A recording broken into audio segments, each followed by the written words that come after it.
velejador Lars Grael, um dos fundadores do Projeto Grael. Estamos a celebrar 10 anos da existência do Projeto Grael e do Instituto Rumo Náutico. Projeto que surgiu do sonho de 4 velejadores, um sonho meu, dos meus irmãos Torben e Axel Grael, do Marcelo Ferreira e todos aqueles que se somaram ao nosso sonho de democratizar o esporte da vela. E o Axel trouxe depois uma profissionalização da estrutura do já então criado Instituto Rumo Náutico. Nós entramos no campo do ensino técnico profissionalizante.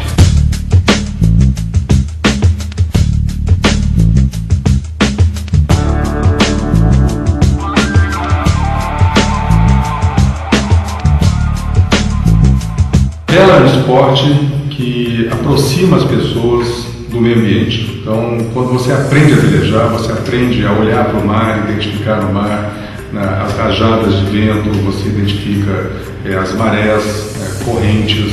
Então, é muito fácil você desdobrar o interesse pela náutica, pelo interesse pelo meio ambiente, e com isso, então, é fácil, você, de uma forma natural, você atrai o interesse dos nossos alunos para a temática ambiental.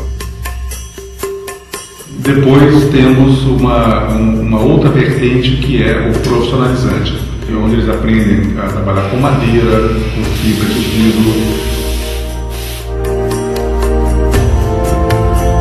costura náutica, que é veleria, capotaria,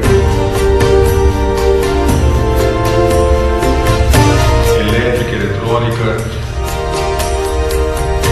A vela é um esporte tecnológico.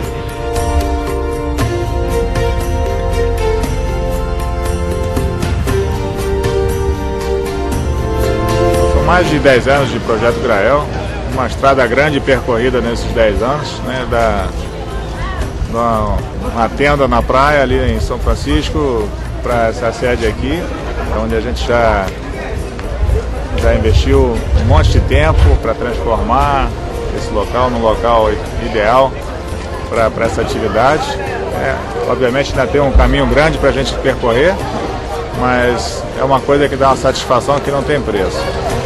Tomara que a gente consiga tirar daqui campeões. Nós já estamos conseguindo ter ótimos velejadores aqui, campeões brasileiros que estão se destacando no mundo esportivo, mas também nós nos consideramos vitoriosos quando a gente vê os jovens saindo daqui, se encaminhando profissionalmente, tendo um futuro melhor, ou pelo menos perspectivas muito melhores do que aquelas que eles tinham quando chegaram.